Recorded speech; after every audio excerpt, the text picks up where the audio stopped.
Hello Aquarius, Sun, Moon, Rising, and Venus signs. Kamusta kayo? Sana ba'y nasa mabuti kayong kalagayan? Welcome back po sa Star Tarot. At kung bago kayo dito, welcome din po kayo. Please subscribe, like, share my videos, and leave me a comment po kung nakaresonate kayo. Thank you. So, ito po yung inyong situation sa ngayon.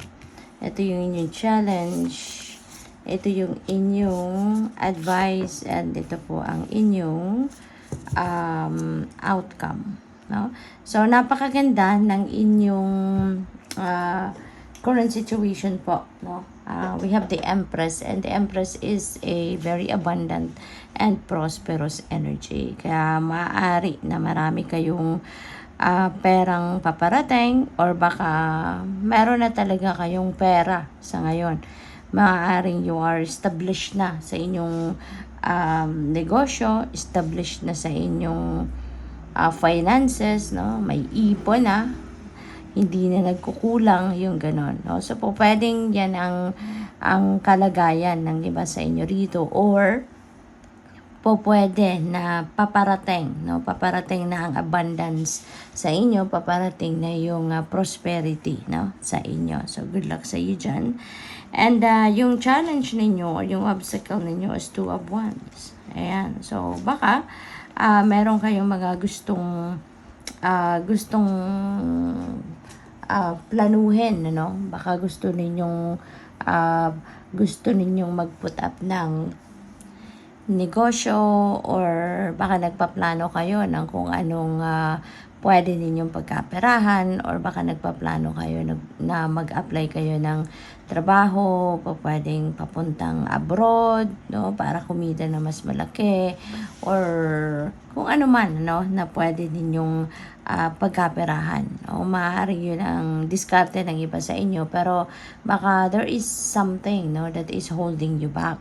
You know, baka merong nag-hold back sa inyo, baka merong pumipigil sa inyo para ipagpatuloy ninyo yung pinaplano ninyo yan. And maaari, no, na dahil yan siguro sa heartbreak na naranasan ninyo, sa frustration na naranasan ninyo, baka in the past, no, nagkaroon na kayo ng heartbreak dati dahil dyan dahil sa pera. Baka someone have betrayed you na merong involving money.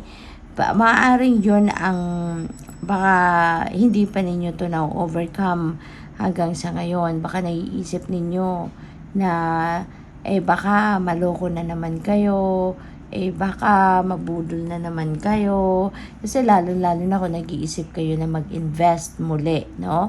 Baka merong nangyari sa inyo dati na nabudol kayo, no? Na kung saan man kayo nag-invest, baka tinangay ang pera ninyo, something like that. Kaya po pwede na yun ang nag-hold back sa inyo, you know. So maganda sana ang ideya ninyo, papunta kayo sa pag-progress. Gusto sana ninyo na umasenso pa, umalagwa pa pagdating sa inyong kaperahang aspeto, trabaho or karera, negosyo, pero something is holding you back, no? So po pwedeng ganon. With the Queen of Cups naman, use your intuition. Follow what your intuition is telling you. Use your intuition, okay? Gamitin ninyo yung inyong intuition para nang sa gayon dito walang sigurado na mapupunta kayo sa tama, sigurado na ililid kayo ng inyong intuition dito towards the right path, or towards the right decision. Okay? Kasi yung intuition natin, yan divine guidance yan, galing yan sa universe, galing yan sa Panginoon. Kaya yan ang pakinggan ninyo, no? At lagi kayo makikinig dyan at susundin ninyo yung gabay sa inyo, because definitely ililid kayo dito sa kung ano ang tama, or kung saan ang tama. Okay? So what else? We have the 4 of Wands. Ayan. So there is going to be some celebration happening dito, ay maaaring related yan sa tagumpay na nakamit ninyo rito, no? Baka meron kayong financial blessings na dumating, meron kayong financial blessings na nakuha, kaya yun ang isa-celebrate ninyo. So, what else? We have Queen of Pentacles. Ayan. So, you are going to, you are going to succeed, no? Kung ipagpapatuloy nyo lang, no, yung plano ninyo siguro na pag-i-invest or pagpapatuloy ninyo yung iniisip ninyong magnenegosyo kayo, something like that, no? Sinasabi dito ni Queen of Pentacles na you are going to be successful, no? Na magkakaroon kayo ng financial blessings dyan. Magkakaroon kayo ng financial reward dyan, no? So, iniisip ninyo. So, what else?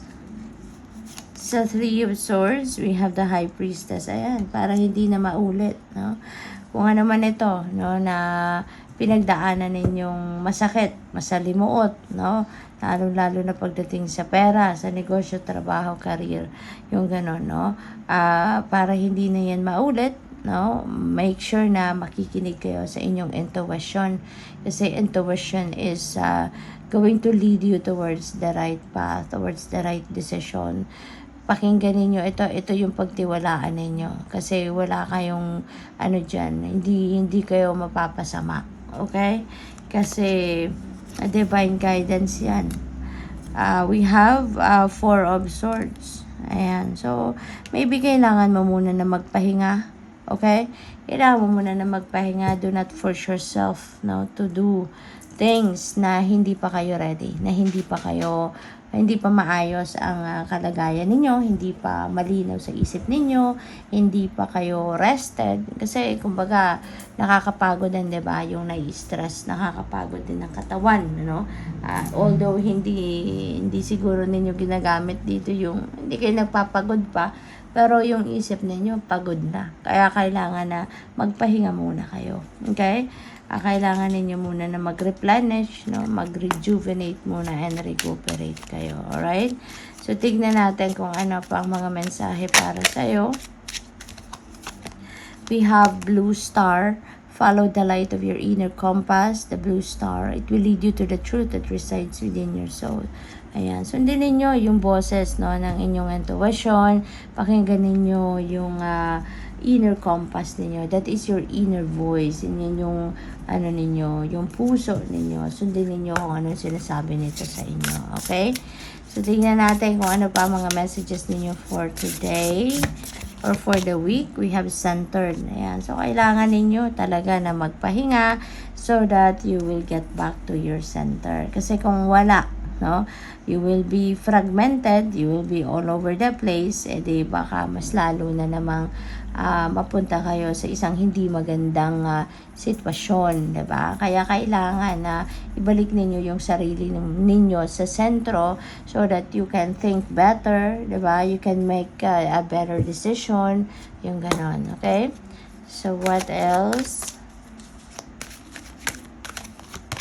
We have hearing messages from Spirit. I am a clear channel for messages from Spirit. Ayan. So, napakaganda, no? Kasi, may mga gabay talaga sa inyo na pinapadala ang universe. So, importante na pakinggan ninyo to. Kasi, di ba, ayaw na ng universe na magkamali kayo. Ayaw na ng universe na mapunta kayo sa isang maling desisyon. Kaya, ito, pinapadalhan kayong muli, no, ng guidance, kaya kailangan ninyo pakinggan ito. Okay? Kasi kung dati, for sure, hindi kayo nakinig sa inyong gut feel, no? Kaya napunta kayo sa nabudol kayo, yung ganon. Pero ngayon, merong mga mensaheng ulit pinapadala sa inyo. So, sana i-access ninyo yan, pakinggan na ninyo yan, okay? Para hindi na kayo magkamali. So, final message ninyo, release control. Okay? Release control over the outcome, no, na gusto ninyong makuha. Kasi always remember na hindi yung kagustuhan natin ang nasusunod, hindi ba? Hindi yung kung ano yung gusto natin ang nasusunod, no? It is the divine will, it is the divine universe, no, na nagdidikta. Kaya kailangan nating i-release na ang control natin over kung ano man ang gusto nating maging outcome sa mga ginagawa natin. Let's just surrender. Okay? Let's just surrender para nang sa gayon maging smooth sailing na ang lahat. Okay? Hayaan na natin ang universe ang mag-unfold ng mga bagay-bagay na dapat mag-unfold. Ang importante lang sa atin, makinig tayo sa guidance niya para may align natin yung mga ginagawa natin doon sa divine will. Okay? So, good luck po. Thank you for watching. Love and light. Namaste.